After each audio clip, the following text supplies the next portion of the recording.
Em primeiro lugar, gostaria de agradecer a Academia Workout. Neste vídeo, mostrarei os exercícios de agachamento e suas variações, a região anterolateral da coxa. Descreverei alguns vícios posturais nos exercícios de flexão e extensão do joelho, agachamento e suas patologias, a biomecânica de alguns exercícios e, finalmente, descreverei a ação muscular, as inervações e as inserções da região anterolateral da coxa. Devemos sempre manter as curvaturas anatômicas e fisiológicas da coluna vertebral, mantendo o equilíbrio pélvico.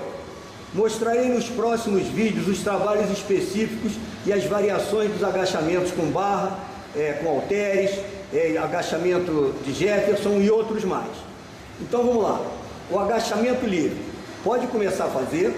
O agachamento é um exercício composto, ou seja, ele recruta mais de um grupo muscular ao mesmo tempo. Primeiramente, ele trabalha quadríceps, né? Ele trabalha quadríceps, mas também recruta os glúteos, que eu mostrarei daqui a pouco, os posteriores de coxa, panturrilha e ainda a região lombar, o que torna o exercício mais completo para a parte inferior do corpo humano. Então vamos lá. Em pé, com a barra apoiada nos ombros, no trapézio, pés afastados, faça a flexão e a extensão de joelho e volte à posição inicial, sempre com a cabeça erguida para frente e coluna reta. Para intensificar o trabalho e dar maior ênfase para algumas regiões musculares específicas da coxa, podemos fazer o agachamento com algumas variações. Os pés abduzidos, tá? Os pés abduzidos, estou mostrando com laser.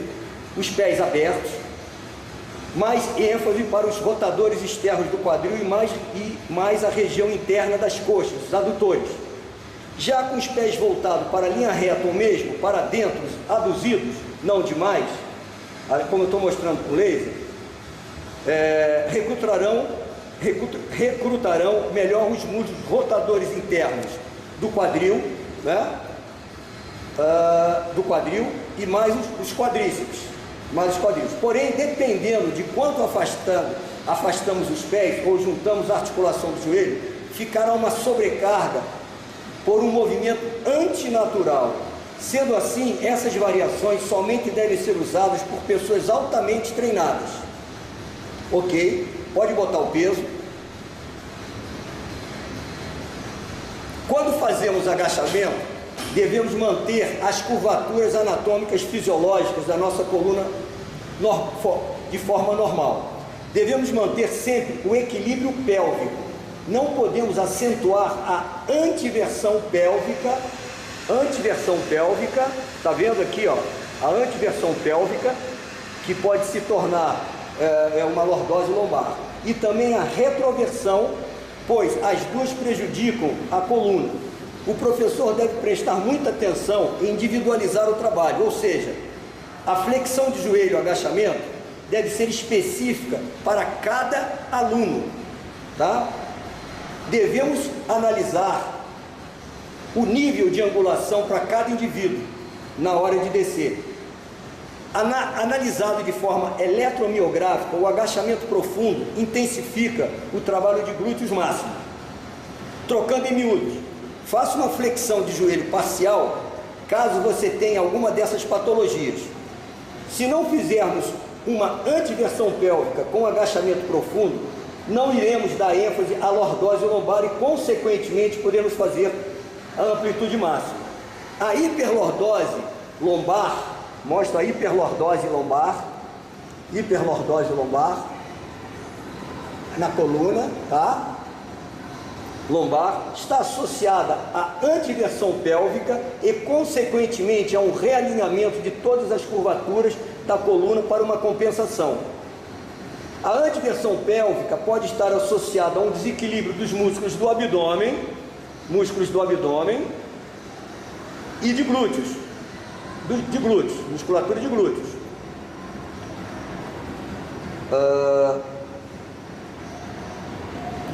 Que estão pouco trabalhados.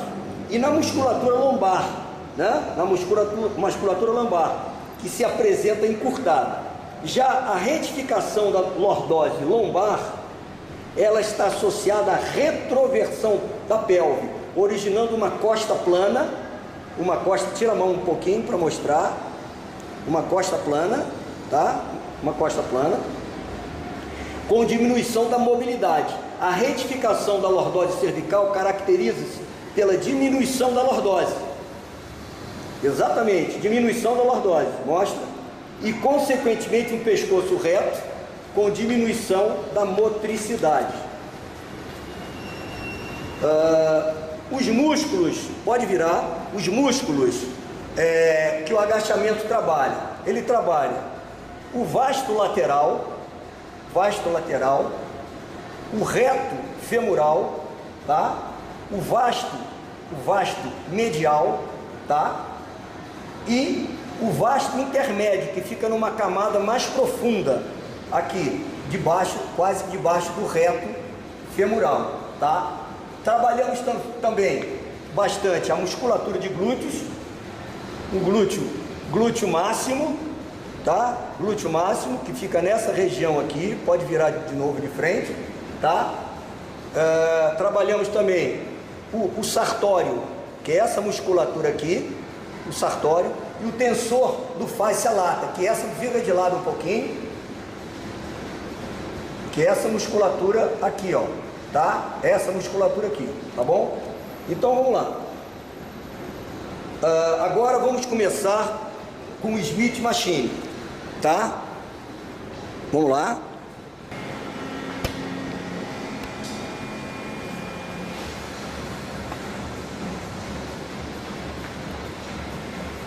Ok, então vamos lá. O Smith Machine, relação entre a estabilidade e o centro de gravidade. Execução.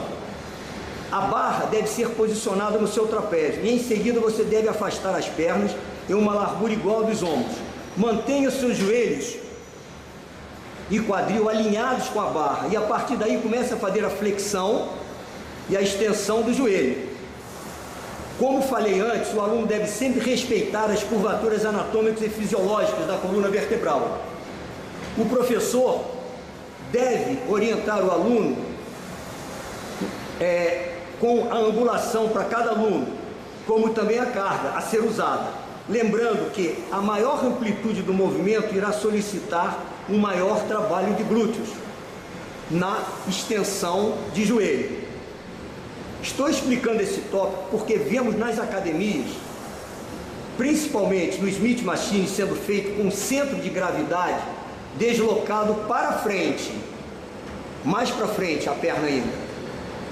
Ou seja, com os pés bem à frente do aparelho. Com isso, a sobrecarga para a coluna lombar é enorme. Para a manutenção do equilíbrio do corpo humano, a linha da gravidade deve estar sempre em cima da base do suporte, que o corpo humano são os pés. Quando o corpo se movimenta e o centro de gravidade se move para fora da base,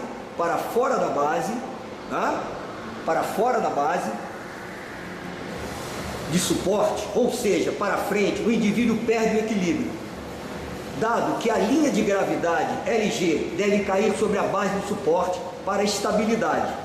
Dois fatores adicionais afetam a estabilidade do corpo: o tamanho da base do suporte de um objeto, a proximidade do centro de gravidade da base do suporte, a relocalização do centro de gravidade. A localização do centro de gravidade do objeto não depende somente da disposição do segmento no espaço, mas também da distribuição da massa desse objeto. Toda vez que é adicionada uma massa externa ao nosso corpo, o centro de gravidade, devido à massa adicionada, se deslocará em direção ao peso adicional.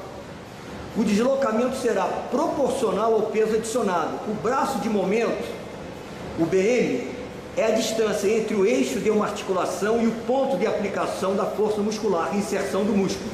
Importante, dado uma constante força de contração, o torque gerado pelo músculo será maior no ponto que a linha de ação do músculo estiver mais longe do eixo da articulação. Resumindo, não se deve deslocar o corpo para frente no Smith Machine, os pés à frente, porque existe uma sobrecarga enorme na região lombar da coluna.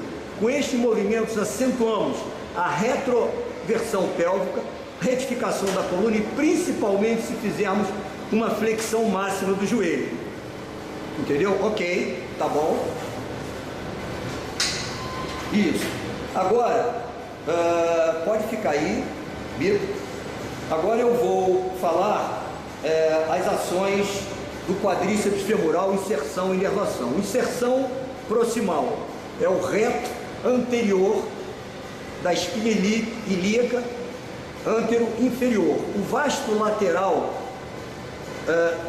o trocânter maior, linha áspera, linha intratrocantérica e tuberosidade glútea. O vasto medial é a linha áspera e linha introcantérica. O vasto intermédio, 2/3 proximais da face anterior e lateral do fêmur e meio distal, a linha áspera. Inserção distal, patela e através do ligamento patelar na tuberosidade anterior da tíbia. Inervação, nervo femoral L2, L4. Ação, flexão do quadril, extensão do joelho e tensão da cápsula articular do joelho. O vasto medial realiza a rotação medial e o vasto lateral a rotação lateral, tá? Isso do quadríceps femoral. B. O tensor do face lata, inserção proximal, crista ilíaca e aías. Inserção distal, trato iliotibial, inervação, nervo do glúteo superior L4, S1. E ação, a flexão, abdução e rotação medial do quadril e rotação lateral do joelho. O sartório é a inserção proximal, espinha ilíaca, antero superior, inserção distal, superfície medial da tuberosidade da tíbia, pato de ganso. Inervação, nervo femoral L2, L3. E ação é a flexão, abdução e rotação lateral da coxa e flexão da rotação medial. Eu agradeço aqui a Academia Workout de novo, tá? E eu gostaria